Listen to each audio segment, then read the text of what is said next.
ओम शांति। आज है 8 मई, शिव बाबा की साकार मुरली।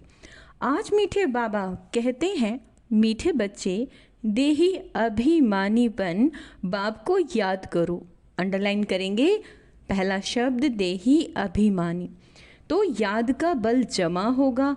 याद के बल से तुम सारे विश्व पर का राज्य ले सकते हो। प्रश्न, कौन सी एक बात तुम बच्चों के ख्याल ख्वाब में भी नहीं थी जो प्रैक्टिकल में हुई है? उत्तर, तुम्हारे ख्याल और ख्वाब में भी नहीं था कि हम भगवान से राजयोग सीखकर विश्व के मालिक बनेंगे, राजाई के लिए पढ़ाई पढ़ेंगे। ये बात तो सच है बाबा। अभी तुम्हें अतः खुशी है कि सर्वशक्तिवान बाप से बल लेकर हम सतयुगी स्व राज्य अधिकारी बनते हैं। ओम शांति। यहाँ बच्चियाँ बैठती हैं प्रैक्टिस के लिए। वास्तव में यहाँ संधली पर बैठना उनको चाहिए जो देही अभिमानी बन बाप की याद में बैठे हैं। अगर याद में नहीं बैठेंगी तो वह टीचर कहला नहीं सकती। याद में शक्ति रहती है, ज्ञान में शक्ति नहीं है। इसको कहा ही जाता है याद का बल। योग बल सन्यासियों का अक्षर है। बाप डिफिकल्ट अक्षर काम में नहीं लाते। बाप कहते हैं, बच्चों अब बाप को याद करो। Underline underline underline. क्या कहा बाबा ने? बाप को याद करो। जैसे छोटे बच्चे माँ बाप को याद करते हैं, वह तो देहधारी हैं। तुम बच्चे हो विचित्र। यह चित्र यहाँ तुमको मिलता है। तुम रहने वाले हो विचित्र देश के। वहाँ चित्र रहता नहीं। अच्छा, पहले पहले ये पक्का करना है। पहले पहले ये पक्का करना है, हम तो आत्मा हैं।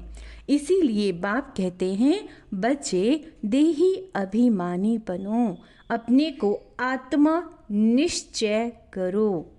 अंडरलाइन करेंगे, अपने को आत्मा निश्चय करो। तुम निर्वाण देश से आए हो, वहाँ तुम सभी आत्माओं का घर है।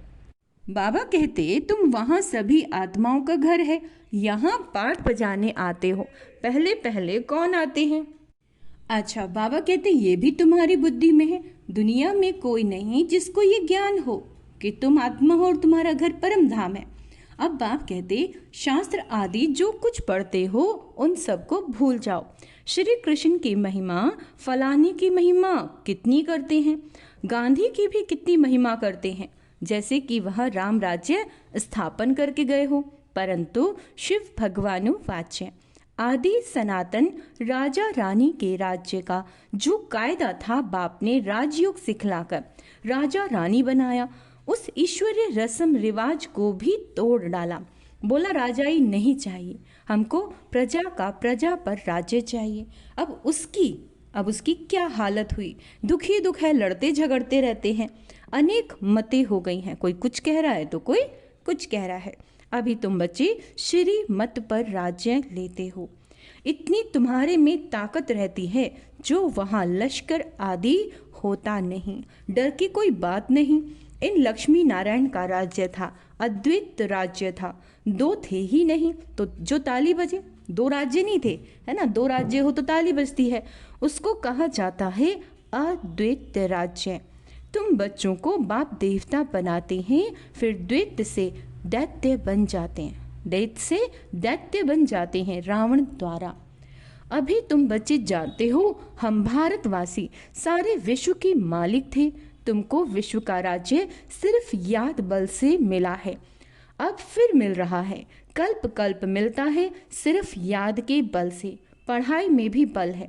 अच्छा, जैसे बैरिस्टर बनते हैं तो बल है ना, लेकिन बाबा कहते वो है पाई पैसे का बल। तुम योग बल से विश्व पर राज्य करते हो। सर्वशक्तिवान बाप से बल मिलता है।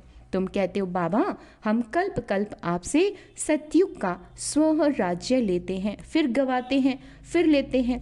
तुमको पूरा ज्ञान मिला है। अभी हम श्रीमत पर श्रेष्ठ विश्व का राज्य लेते हैं। विश्व भी श्रेष्ठ बन जाता है और फिर क्या होगा? विश्व भी श्रेष्ठ बन जाता है। यह रचना और रचना का ज्ञान तुमको अभी मिलता है। इन लक्ष्मी नारायण को भी ज्ञान नहीं होगा कि हमने राजाई कैसे ली। यहाँ तुम पढ़ते हो, फिर जाकर राजाई करते हो।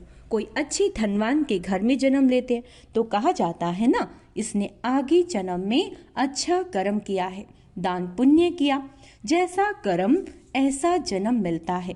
अभी तो ये है ही रावण राज्य। यहाँ जो भी कर्म करते हैं, अंडरलाइन करेंगे, यहाँ जो भी कर्म करते हैं वह विकर्म होता है। सीढ़ी उतरनी ही है। सबसे बड़े ऊंचे से उच्च देवी देवता धर्म वालों को भी सीढ़ी उतरनी है। जो देवी देवता धर्म की आत्माएं हैं उनके लिए भी बाबा कह रहे हैं उन्हें भी सीढ़ी उतरनी है, उनकी भी कलाएं कम होनी है। सतो, रजो और तमो में आना है। हर एक चीज नई से पुरानी होती है। तो अभी तुम बच्चों को अतः खुशी होनी चाहिए। तुम्हारे ख्याल, ख्वाब यानी संकल्प स्वप्न में भी नहीं था नहीं था ना कि हम विश्व के क्या बनेंगे, मालिक बनेंगे। भारतवासी जानते हैं कि इन लक्ष्मी नारायण का सारे विश्व पर राज्य था। पूज्य थे सो फिर पुजारी बने। गाया भी जाता है, आपे ही पूज्य आपे ही पुजारी। अब तुम्हारी बुद्धि में ये होना चाहिए। ये नाटक तो बड़ा वंडरफुल है। कैसे हम 84 जन्म लेंगे, है ना, उनको कोई नहीं जानते। शास्त्रों में क्या लिख देते हैं, 84 लाख जन्म लिख देते हैं। अब बाबा कहते ये सब भक्ति मार्ग के गपोड़े हैं। रावण राज्य है ना, राम राज्य, और रावण राज्य कैसे होता है ये तुम बच्चों के सिवाय और कोई की बुद्धि में नहीं है। रावण को हर वर्ष जलाते हैं तो दुश्मन है ना। 5 विकार मनुष्य के दुश्मन है। रावण है कौन, कौन जलाते हैं, कोई भी नहीं जानते। जो अपने को संगम युगी समझते हैं उनकी स्मृति। सारा खेल किस चीज का है, स्मृति और विस्मृति का। बाबा कहते जो अपने को संगम युगी समझते हैं उनके स्मृति में रहता है कि अभी हम पुरुषोत्तम बन रहे हैं। भगवान हमको राजयोग सिखलाकर नर से नारायण, भ्रष्टाचारी से श्रेष्ठाचारी बनाते हैं। तुम बच्चे जानते हो हमको ऊंचे ते उच्च निराकार भगवान पढ़ाते हैं। कितनी अथाह खुशी होनी चाहिए। स्कूल में स्टूडेंट की बुद्धि में रहता है ना, हम स्टूडेंट हैं, वह तो है कॉमन टीचर पढ़ाने वाले। यहाँ तो तुमको भगवान पढ़ाते हैं। जब पढ़ाई से इतना उच्च पद मिलता है तो कितना अच्छा पढ़ना चाहिए। है बहुत इजी, सिर्फ सवेरे आधा पौना घंटा पढ़ना है। सारा दिन धंधे आदि में याद भूल जाती है, इसीलिए यहाँ सवेरे आकर याद में बैठते हैं। कहा जाता है बाबा को बहुत प्रेम से याद करो। बाबा आप हमको पढ़ाने आए हैं। क्या कहना है बाबा को, बाबा आप हमको पढ़ाने आए हैं। अभी हमको पता पड़ा कि 5000 वर्ष के बाद आप आकर हमें पढ़ा रहे हैं। बाबा के पास बच्चे आते हैं तो बाबा पूछते हैं आगे कब मिले हो। ऐसा प्रश्न कोई भी साधु सन्यासी आदि कभी पूछ ना सके। बाबा कहते बहुतों को देखकर सब अंदर घुस जाते हैं। तुम भी अभी समझते हो हम गीता रामायण आदि कितना खुशी से जाकर सुनते थे। समझते तो कुछ भी नहीं थे। वह सब भक्ति की ही खुशियां हैं। बहुत खुशी से नाचते रहते हैं परंतु फिर नीचे उतरते आते हैं। किस्म किस्म के हठयोग आदि करते हैं। तंदुरुस्ती के लिए ही सब करते हैं। तो बाप समझाते हैं, क्या समझाते हैं, ये सब भक्ति मार्ग की रस्म रिवाज है। रचता और रचना को कभी भी कोई नहीं जानते तो बाकी रहा ही क्या है। रचता और रचना को जानने से तुम क्या बनते हो और न जानने से तुम क्या बन पड़ते हो, है ना। बाबा कहते हैं तुम जानने से सॉल्वेंट बनते हो, न जानने से वही भारतवासी इनसॉल्वेंट बन पड़े हैं।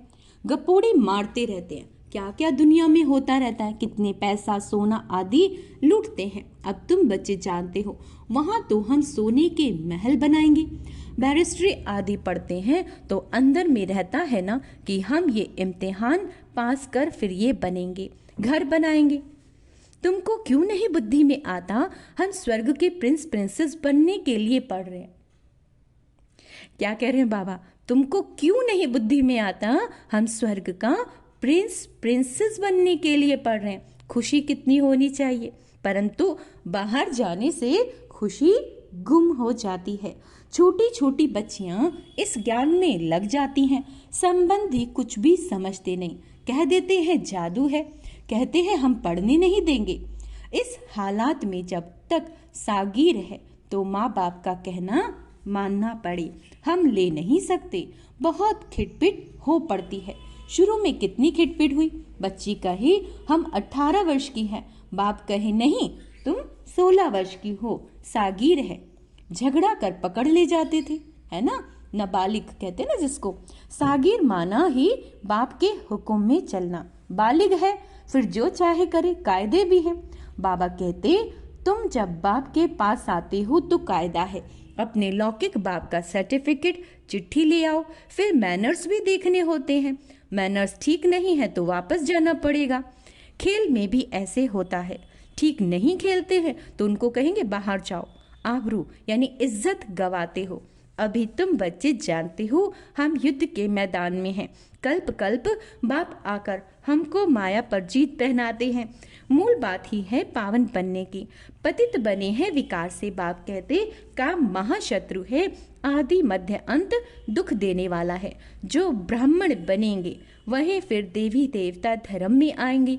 ब्राह्मणों में भी नंबरवार होते हैं, क्षमा पर परवाने आते हैं। कोई तो जल मरते हैं, कोई फेरी पहनकर चले जाते हैं, आए और घूमकर बस चले गए, देखा कि क्या हो रहा है प्रदर्शनी। यहाँ भी आए हैं, कोई तो एकदम फिदा होते हैं और कोई बाबा कहते फिर सुनकर चले जाते हैं। आगे तो ब्लड से भी लिख कर देते थे बाबा हम आपके हैं, फिर भी माया हरा लेती है। इतनी माया की युद्ध चलती है, इसको भी युद्ध स्थल कहा जाता है। यह भी तुम समझते हो, परम पिता परमात्मा ब्रह्मा द्वारा सभी वेद शास्त्रों का सार समझाते हैं। अगर माया को जीतना है तो नॉलेजफुल बनकर जरूर रहना पड़ेगा, क्योंकि अगर लाइट और माइट नहीं है तो क्या होगा, माया आएगी और क्वेश्चन के क्यू में आप लग जाएंगे। तो माया को हराने का सबसे सहज तरीका है मैं नॉलेजफुल आत्मा हूँ। तो बाबा कहते हैं यह भी तुम समझते हो, परम पिता परमात्मा ब्रह्मा द्वारा सभी वेद शास्त्रों का सार समझाते हैं। बाबा कहते चित्र तो ढेर बना दिए हैं, नारद का भी मिसाल इस समय का है। सब कहते हैं हम लक्ष्मी अथवा नारायण बनेंगे। बाप कहते हैं अपने अंदर में देखो, हम लायक हैं, हमारे में कोई विकार तो नहीं। नारद भक्त तो सब है, यह एक मिसाल लिखा है। भक्त मार्ग वाले कहते हैं हम श्री लक्ष्मी को वर सकेंगे।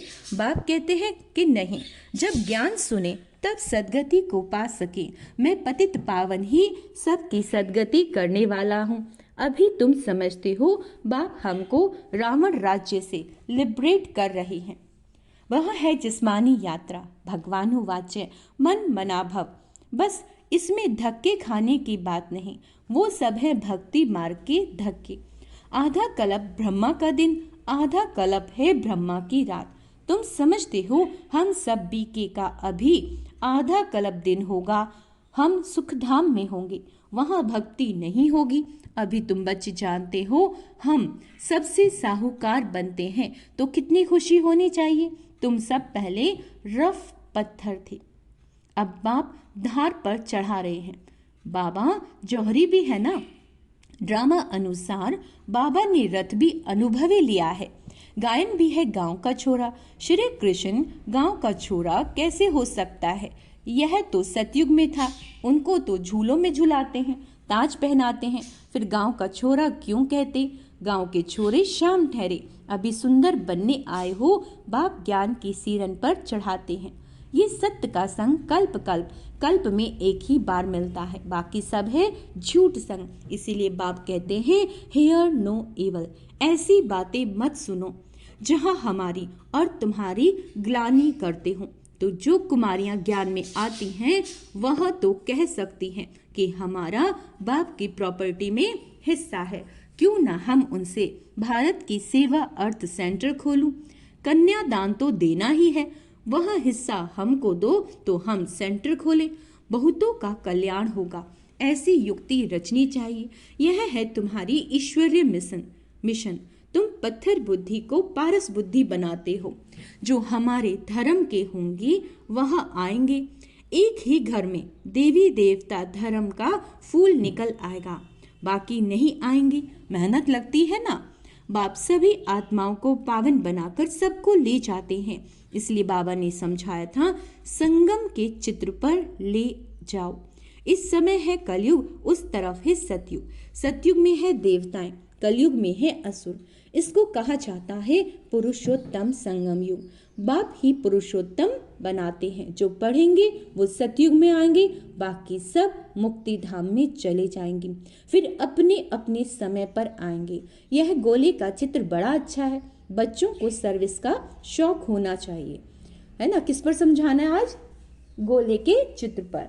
हम ऐसी ऐसी सर्विस कर गरीबों का उद्धार कर उनको स्वर्ग का मालिक बनाएंगे। अच्छा, मीठे मीठे से लदे बच्चों प्रति माता पिता बाप दादा का याद प्यार और गुड मॉर्निंग।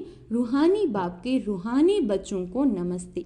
हम रूहानी बच्चों की रूहानी माता पिता बाप दादा को याद प्यार, गुड मॉर्निंग, नमस्ते मीठे बाबा, शुक्रिया बाबा, शुक्रिया। हम आत्माओं से कोई गलती हुई हो तो क्षमा कर देना बाबा।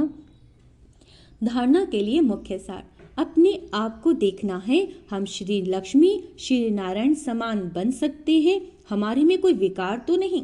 फेरी लगाने वाले परवाने हैं या फिदा होने वाले। फेरी लगाने वाले क्या आते हैं, घूमकर चले जाते हैं, है ना। ऐसे मैनर्स तो नहीं है जो बाप की आबरू यानी इज्जत जाए। अतः खुशी के में रहने के लिए सवेरे सवेरे प्रेम से बाप को याद करना है और पढ़ाई पढ़नी है। भगवान हमें पढ़ाकर पुरुषोत्तम बना रहे हैं। हम संगम योगी हैं, इस नशे में रहना है। वरदान, सर्व गुणों के अनुभवों द्वारा, सर्व गुणों के अनुभवों द्वारा बाप को प्रत्यक्ष करने वाले अनुभवी मूर्त भव। जो बाप के गुण गाते हो, जो बाबा के हम गुण गाते हैं, वो सर्व गुण के अनुभवी बनो। जैसे बाप आनंद का सागर है तो उसे आनंद के सागर की लहरों में लहराते रहो। जो भी संपर्क में आए उसे आनंद, प्रेम, सुख सब गुणों की अनुभूति कराओ।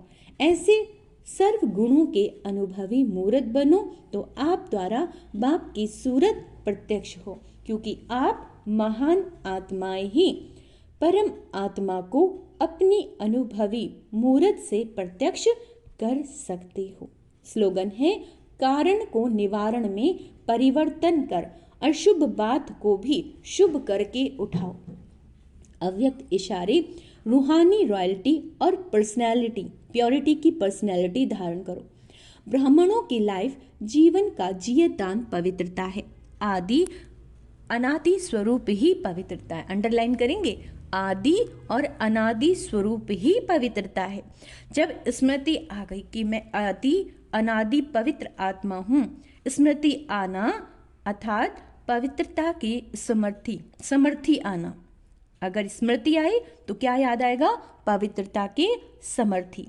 स्मृति स्वरूप समर्थ स्वरूप आत्माएं निजी पवित्र संस्कार वाली हैं, तो निजी संस्कारों को इमर्ज कर, जो निजी संस्कार हैं उन्हें इमर्ज कर इस पवित्रता की पर्सनैलिटी को धारण करो।